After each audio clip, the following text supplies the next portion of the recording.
Vamos ouvir a palavra de Deus. Quero convidar o André. Ele vai estar trazendo uma palavra para a nossa reflexão desta noite. Amém, queridos? Graça e paz, igreja. Amém?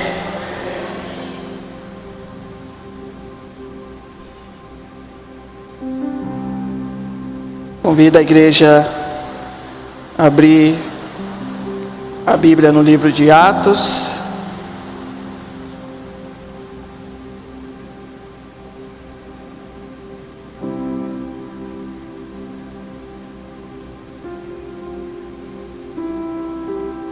Às sextas-feiras nós estamos estudando este livro de Atos. E eu quero compartilhar com os irmãos um capítulo que estudamos sexta-feira retrasada, o capítulo 3. Embora eu não pude estar presente, eu estudei. E eu aprendi algumas coisas interessantes neste capítulo. Eu quero compartilhar com a igreja nessa noite.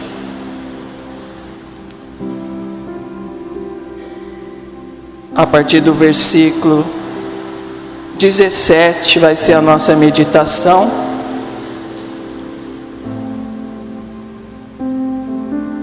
Atos 3:17. A palavra de Deus diz: E agora, irmãos, eu sei que o que fizeste por ignorância, como também os vossos príncipes, mas Deus assim cumpriu o que já dantes pela boca de todos os seus profetas havia anunciado, que o Cristo havia de padecer. Arrependei-vos, pois, e convertei-vos, para que sejam apagados vossos pecados, e para que venham assim tempos de refrigério pela presença do Senhor. E envie Ele a Jesus Cristo, que já dantes vos foi pregado, o qual convém que o céu contenha até que os tempos da restauração de tudo, dos quais Deus falou pela boca de todos os seus santos profetas desde o princípio. Porque Moisés disse aos pais: o Senhor vosso Deus levantará de entre vós e vossos irmãos um profeta semelhante a mim. A ele ouvireis em tudo quanto vos disser. E acontecerá que toda alma que não escutar este profeta será exterminada dentre o povo. Sim, e todos os profetas, desde Samuel, todos quantos depois falaram, também predisseram estes dias. Vós sois os filhos dos profetas, e da aliança que Deus fez com nossos pais, dizendo a Abraão: na tua descendência serão benditas todas as famílias da terra. Ressuscitando Deus a seu Filho Jesus, primeiro o enviou a vós, para que nisso vos abençoasse, no apartar a cada um de vós das vossas maldades.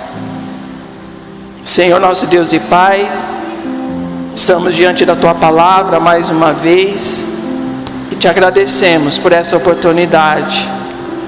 Peço que o Senhor use a minha vida como instrumento para falar ao coração da Tua igreja. Eu não tenho nada a oferecer, mas a Tua palavra tem, o Teu Espírito Santo tem. Fala conosco, dá-nos a Tua palavra, é o que nós te pedimos, no nome santo de Jesus, amém e amém.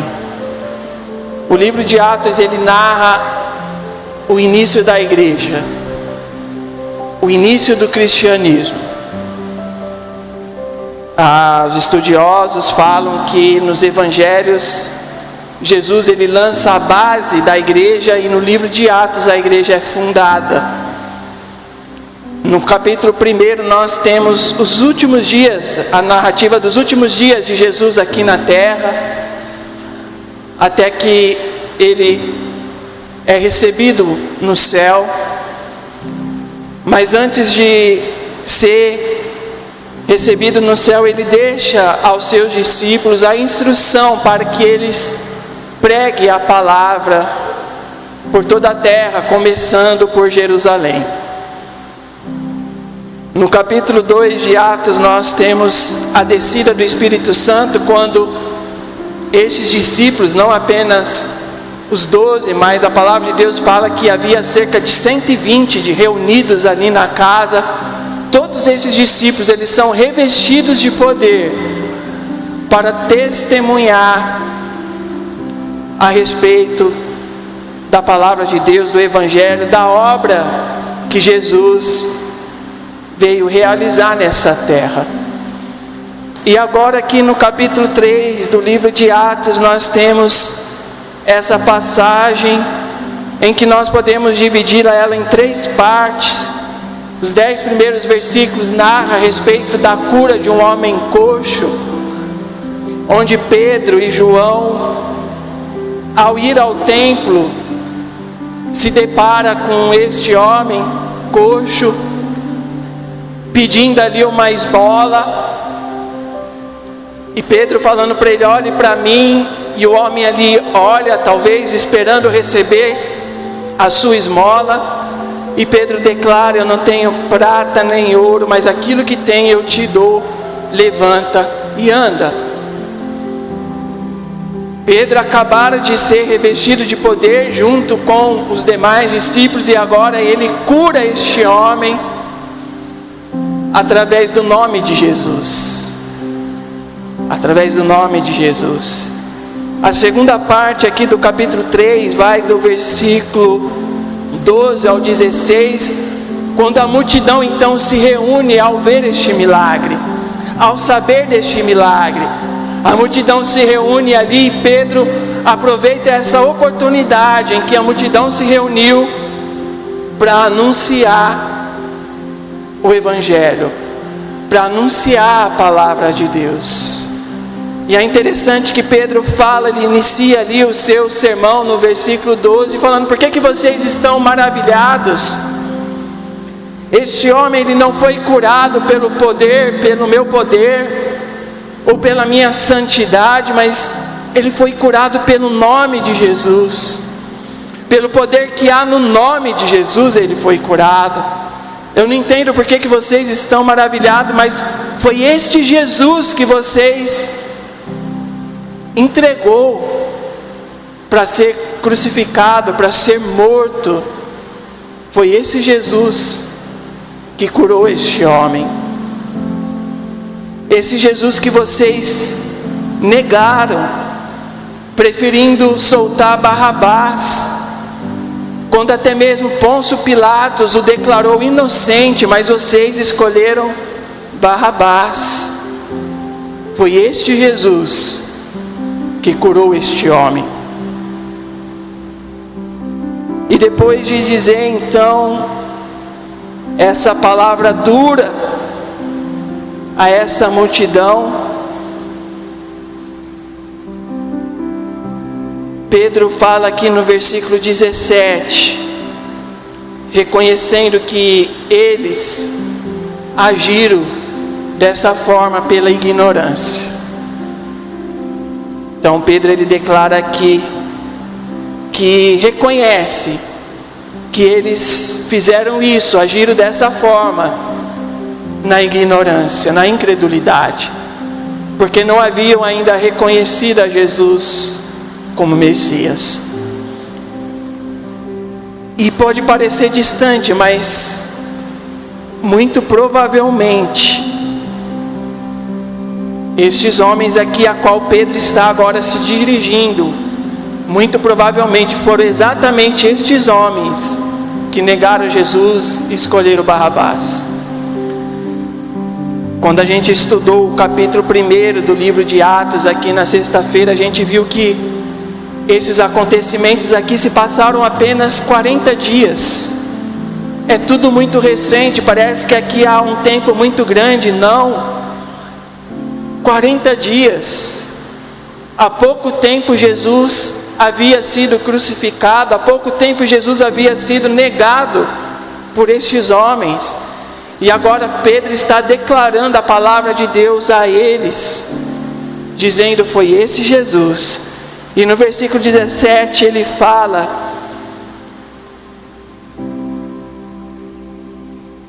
e agora, irmãos, eu sei que o fizeste por ignorância, como também os vossos príncipes, como também os líderes do povo de Israel, ao entregar Jesus, ao negar Jesus, fizeram isso na ignorância.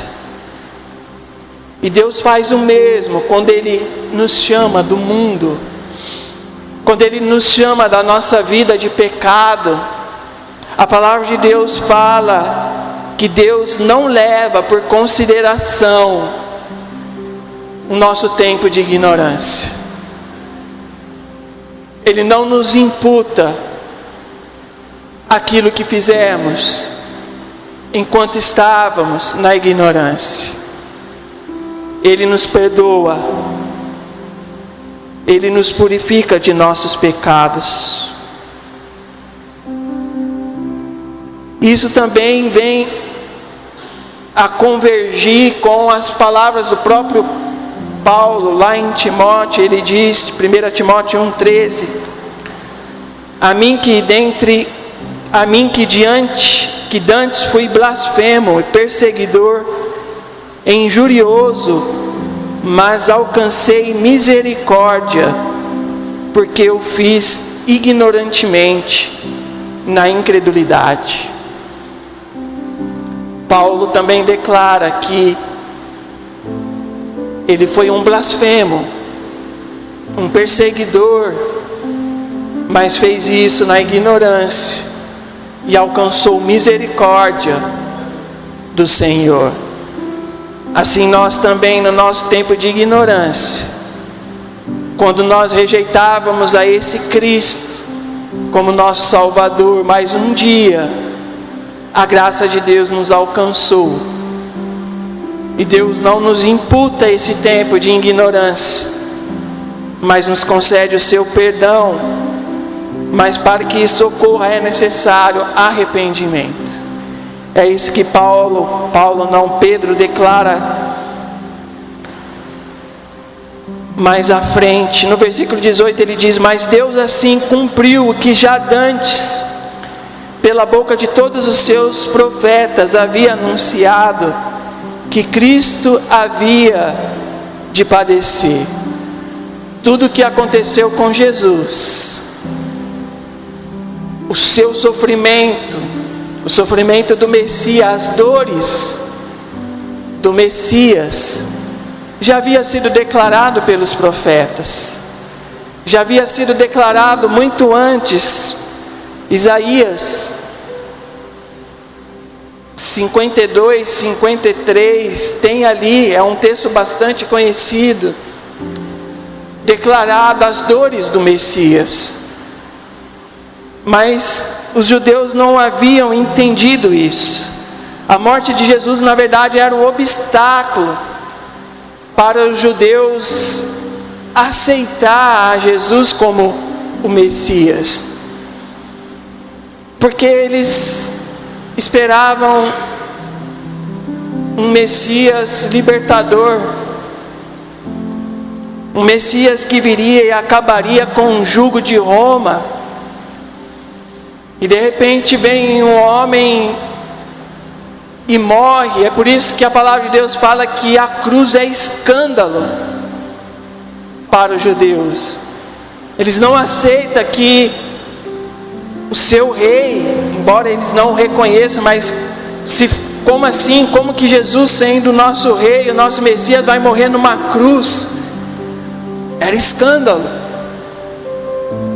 Então Pedro ele faz aqui questão de mostrar que eles estavam com o entendimento equivocado, porque os próprios profetas no Antigo Testamento já haviam declarado que o Messias haveria de padecer, haveria de sofrer, porque ele sofreria a nossa dor,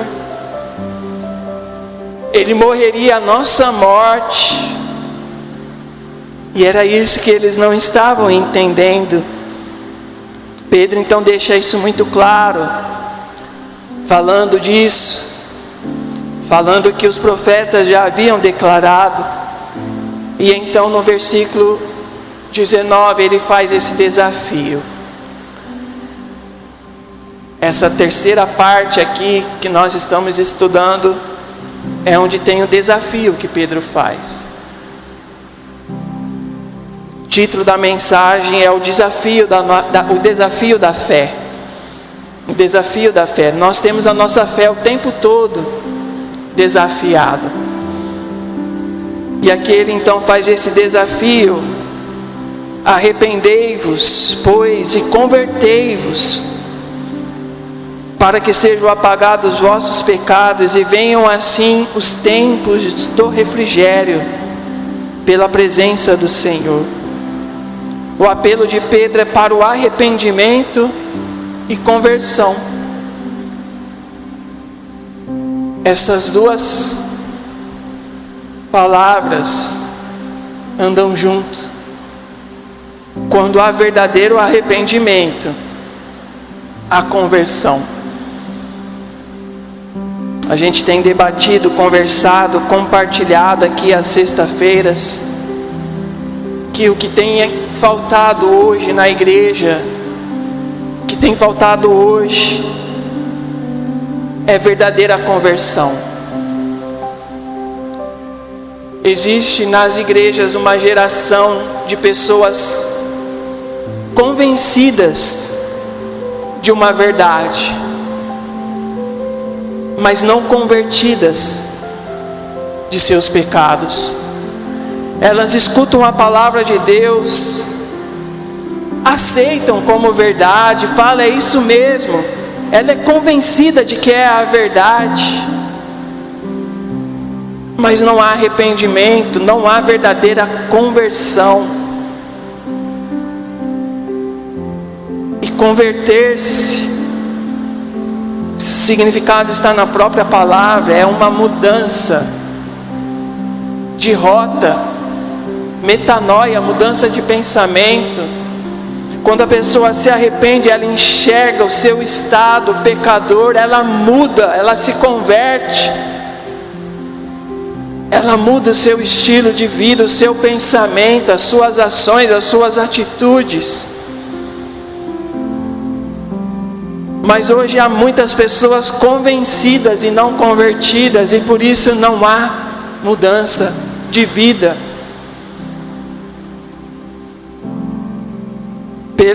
Pedro então faz este apelo para que haja arrependimento e conversão, e a consequência disso é os pecados apagados. Arrependei-vos e convertei-vos, para que sejam apagados os vossos pecados. Uma das coisas que mais desafia a nossa fé é os nossos pecados, é as nossas fraquezas. Mas a palavra de Deus fala que nós temos um Cristo que advoga por nós. A palavra de Deus fala que o sangue de Jesus é poderoso para nos purificar de todo pecado. E nós precisamos crer nisso, porque o pecado é um dilema na nossa vida. Se o pecado não te causa dor, se o pecado não te faz chorar, tem algum problema em você. Nós não, talvez é impossível, né, nessa terra, enquanto nós ainda não fomos revestidos do corpo incorruptível, o pecado vai sempre estar batendo a nossa porta, e por vezes nós vamos cair. Mas quando nós fomos alcançados por essa graça, quando nós recebemos essa graça e mudamos de vida, o pecado ele causa dor. Ele causa dor. E leva a esse arrependimento, a essa conversão. Todos os dias nós precisamos nos converter dos nossos maus caminhos.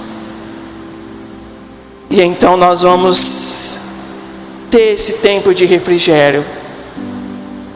Ainda dita aqui neste versículo 19: apagados os vossos pecados, e venham assim os tempos de refrigério pela presença do Senhor.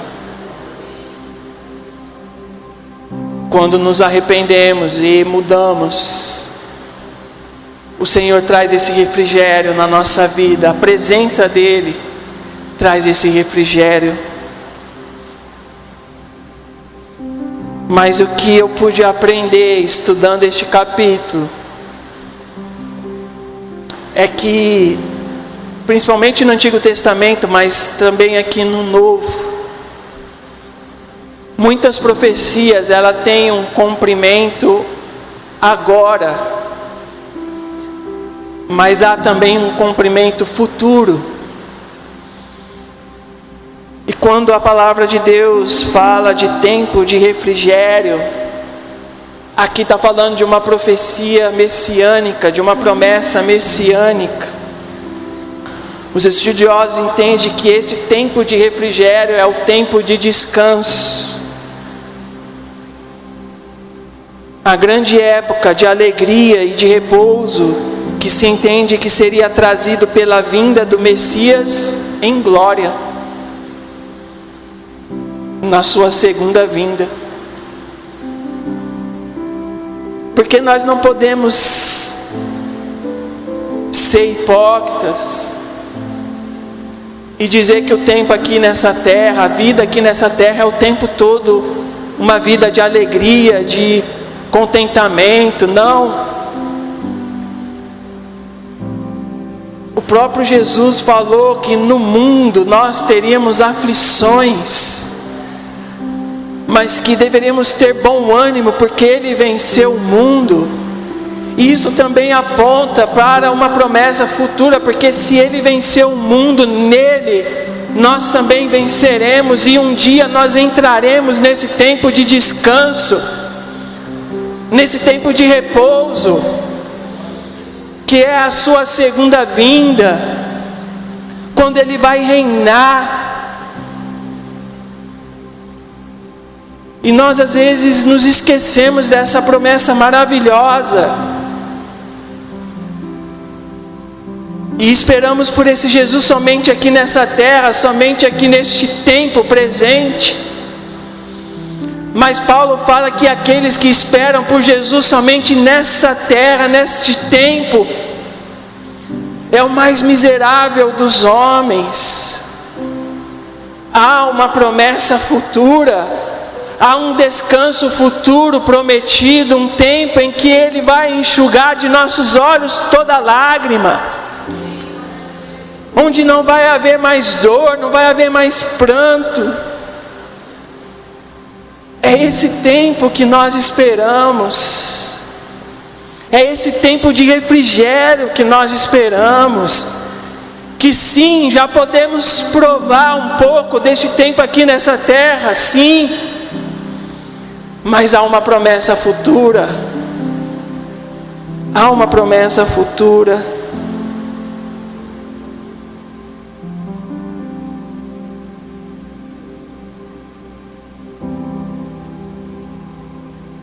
Os primeiros cristãos, eles carregavam essa esperança. Paulo muitas vezes teve que escrever a eles em suas cartas, alertando, porque eles tinham tanta essa esperança da segunda vinda de Jesus, que de tempo em tempo surgia falsos mestres, falando que Jesus já havia voltado, e aí os cristãos ficavam desesperados. Aí Paulo escrevia para eles: calma, ainda não aconteceu, porque eles tinham essa esperança viva em seus corações. E às vezes o desafio do tempo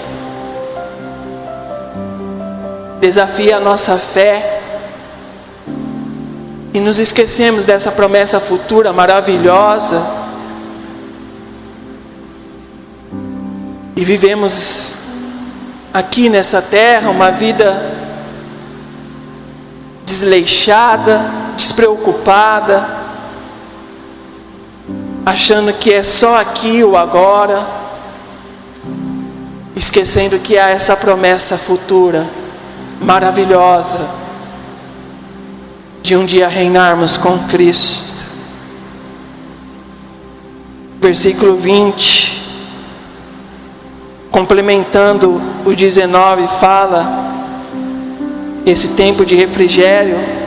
Eu vou ler o 19 de novo para fazer essa ligação com 20. Ele fala: então arrependei-vos, pois, e convertei-vos, para que sejam apagados os vossos pecados, e para que venham assim o tempo do refrigério pela presença do Senhor, e envie Ele Jesus Cristo, que já diante de vós foi pregado. Quando os judeus se arrependerem e retornarem a Deus, Deus enviará Jesus Cristo, que já dentre vós foi pregado. Pedro está falando de algo futuro. Pedro está falando de algo que vai acontecer no futuro. Quando os judeus finalmente reconhecerem a Jesus como Messias, lá no fim dos tempos, então Deus o enviará. Deus o enviará, este Jesus que já foi pregado a eles e a nós. E por que isso ainda não aconteceu? 21 explica: o qual convém que o céu contenha até os tempos da restauração de tudo, dos quais Deus falou pela boca de todos os seus santos profetas desde o princípio. O céu o contenha. Jesus está no céu, à destra de Deus Pai, esperando que se complete este tempo, que Paulo lá em Romanos fala como a plenitude dos gentios. Nós estamos vivendo essa era chamada a era da igreja, a era da graça, ou a era do Espírito Santo, que os estudiosos chamam, né? O tempo da graça. E estamos vivendo este tempo, guardando essa esperança da vinda do Senhor, quando Ele vai restaurar todas as coisas e estabelecer o seu reino terreno, literal, milenar, aqui nessa terra. Quando Ele vai se assentar no trono de Davi e governar com justiça. Nós esperamos este momento, nós esperamos este tempo. É disso que Pedro está falando. O céu o contenha, é o tempo de Deus, os propósitos de Deus. Lá em Romanos, Paulo explica, Romanos 11, que Deus abriu este parêntese na história, este tempo na história, a graça, para que os gentios fossem alcançados. O plano de Deus era que os judeus fossem salvos, para que o mundo fosse salvo através dos judeus. Alguns podem dizer aparentemente que este plano falhou. Eu falo que não, porque os primeiros cristãos são judeus. Embora a maioria da nação, a maioria dos judeus realmente tenham rejeitado a Cristo, lá em Romanos 11, Paulo explica bem isso. Houve um remanescente que creu. Os primeiros cristãos eram judeus, e eles anunciaram o evangelho aos judeus, depois anunciaram aos gentios, principalmente Paulo. E estamos vivendo este tempo dos gentios, esse tempo da graça, onde Jesus está alcançando o mundo através da sua graça, através do evangelho, até que se complete este tempo, e então ele restaurará todas as coisas. É isso que Pedro está dizendo aqui.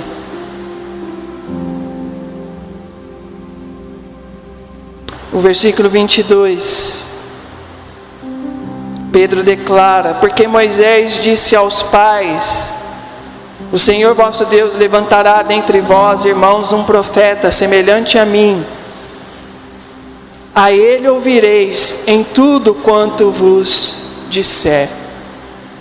Pedro está falando aqui para os seus ouvintes judeus: olha, este profeta já foi levantado. É ele que vocês têm que ouvir. Quando essa profecia foi dita lá atrás por Moisés, em primeira instância ela se aplica a Josué. Foi Josué o profeta que veio depois de Moisés.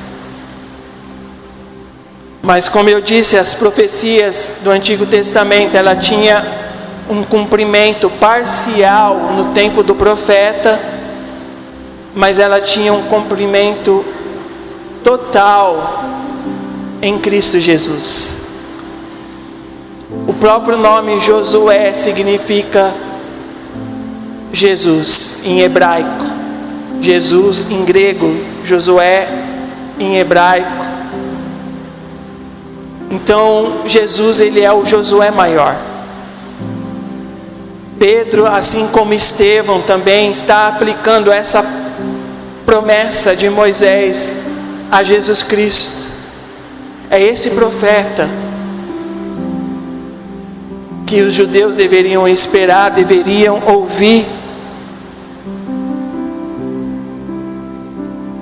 O versículo 23 fala: e acontecerá que toda alma que não escutar este profeta será exterminada dentre o povo.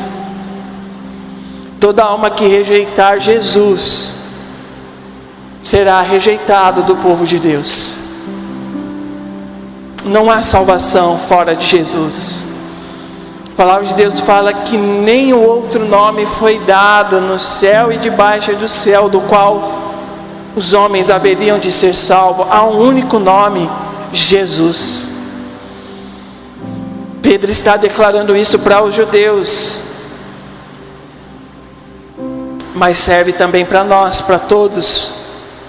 Somente quem ouvia este Jesus, somente quem ouvia este profeta, terá a sua alma salva. Mas aqueles que não ouvirem, será rejeitado, excluído do povo de Deus. Versículo 24: sim, e todos os profetas, desde Samuel, todos quanto depois falaram, também predisseram estes dias. Que dias? Os dias do Messias, os tempos do Messias. Pedro declara que todos os profetas, desde Samuel, falaram a respeito destes dias, ou seja, os dias do Messias. Pedro estava falando aqui para eles: olha, os profetas já haviam declarado a respeito destes dias, a respeito destes tempos. É esse Jesus que vocês precisam crer. É esse Jesus que vocês precisam acreditar como o Messias, como o enviado para nos salvar. E é importante entender que o tempo do Messias, ou os últimos dias que a Bíblia fala, se inaugura com a primeira vinda de Jesus. Nós vivemos o tempo do Messias desde a primeira vinda de Jesus até a sua segunda vinda. Os últimos dias se inicia quando Jesus pisa nessa terra. Nós já vivemos os últimos dias. Nós já vivemos os últimos dias. E se passaram 2000 anos. Se você não entende, o presbítero Jair já falou isso no início. Nós já estamos vivendo os últimos dias. A vinda de Jesus está próxima. O próprio Jesus declara para os discípulos lá no caminho de Emaús. A palavra de Deus fala que Ele explica tudo, começando de Moisés, passando pelos profetas, que tudo aquilo que aconteceu com Ele era o cumprimento das profecias. Eram os últimos dias.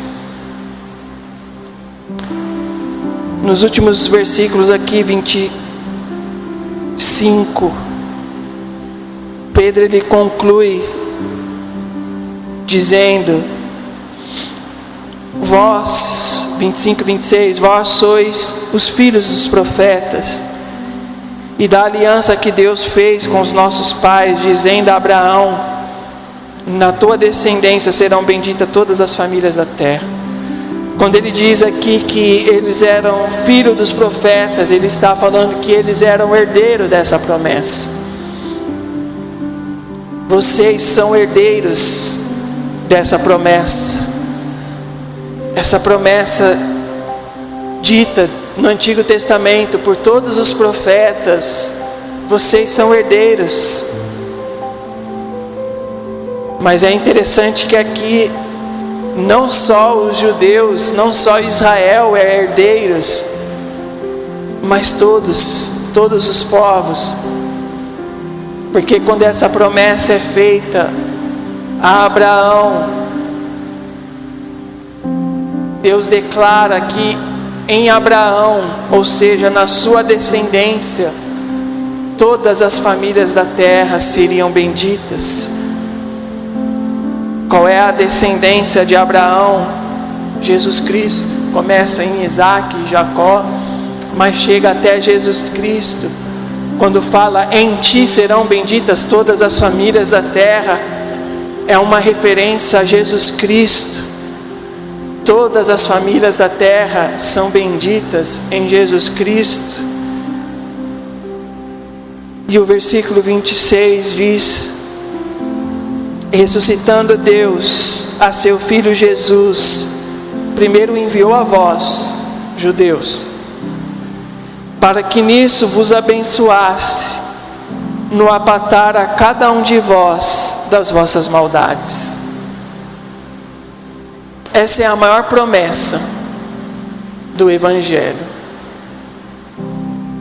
Essa é a maior promessa que Deus deixa para o homem. É nos libertar do pecado. O judeu esperava um Messias que iria libertar o povo do jugo de Roma.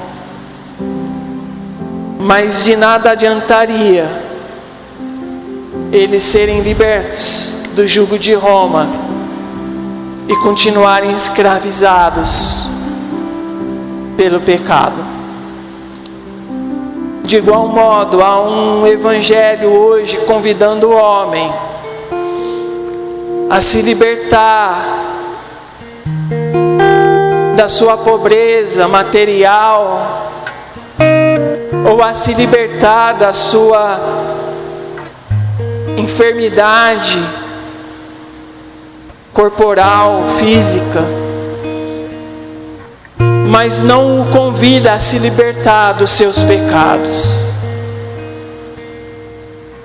O Evangelho que convida o homem a parar de sofrer, mas a parar de sofrer não pelo seu pecado, não é o Evangelho de Jesus Cristo. O Evangelho de Jesus Cristo convida o homem a morrer para o pecado, a se libertar do pecado. E é nesse sentido que hoje a nossa fé tem sido desafiada.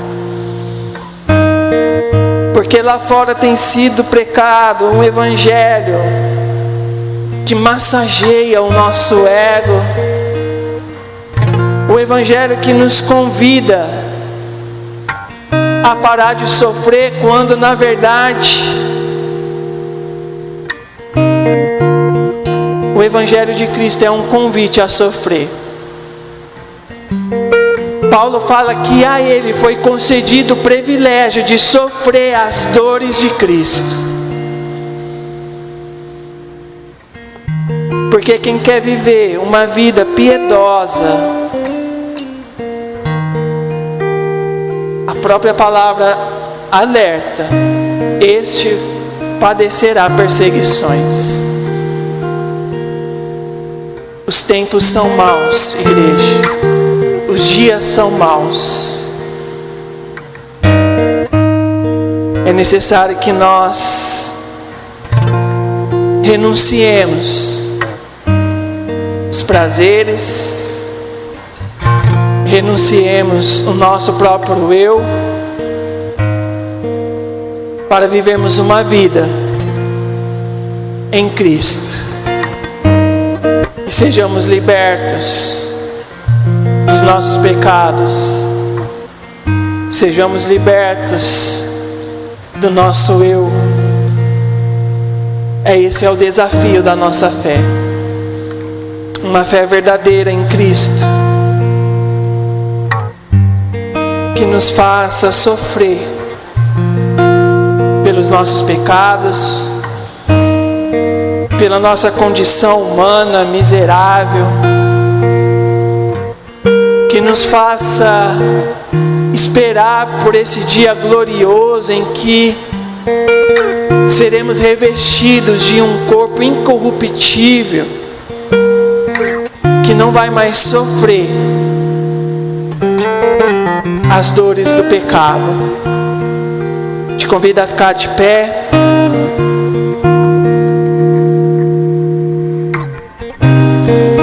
Que essa palavra possa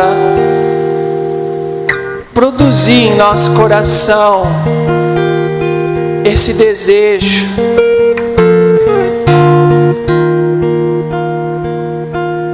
de vivermos essa nova vida em Cristo Jesus, de restaurarmos essa esperança em nosso coração, de vivermos esses dias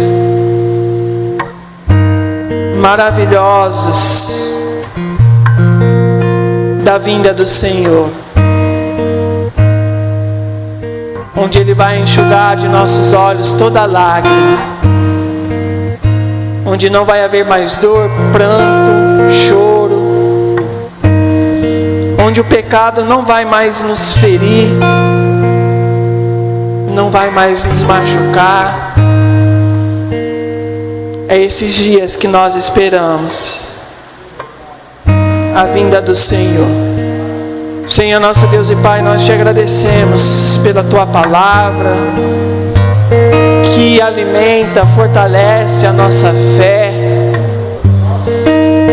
E te pedimos, Senhor, renova as nossas forças, renova o nosso entendimento, para que possamos, ó Deus, viver na Tua presença e vivermos, ó Deus, essa esperança da Sua vinda, deste tempo em que o Senhor restaurará todas as coisas. Esse tempo que o Senhor restaurará as nossas vidas, nos revestirá de um corpo incorruptível, onde não vai haver mais dor, pranto, choro, onde o pecado não vai mais ter efeito na nossa vida. Senhor, que essa esperança esteja no nosso coração, que possamos ansiar pela vinda do Senhor, por este tempo maravilhoso de refrigério para as nossas almas, para o nosso corpo, onde o Senhor vai verdadeiramente reinar. Que enquanto estivermos aqui nessa terra, que o Senhor possa manter viva essa esperança em nossos corações. Um coração, ó Deus, quebrantado, um coração arrependido, um coração verdadeiramente convertido ao Senhor. É o que nós te pedimos, ó Deus. Obrigado pela Tua Palavra. Obrigado, ó Deus, pela Tua Palavra que nos alimenta, que nos alerta e que nos faz, ó Deus, esperar por este tempo de refrigério. Nós te agradecemos no nome santo de Jesus. Obrigado, Senhor, pela Tua Palavra. Amém e amém. Glória a Deus, aleluia, Senhor. Obrigado, Espírito Santo, pela palavra, por tudo que recebemos. Em nome de Jesus.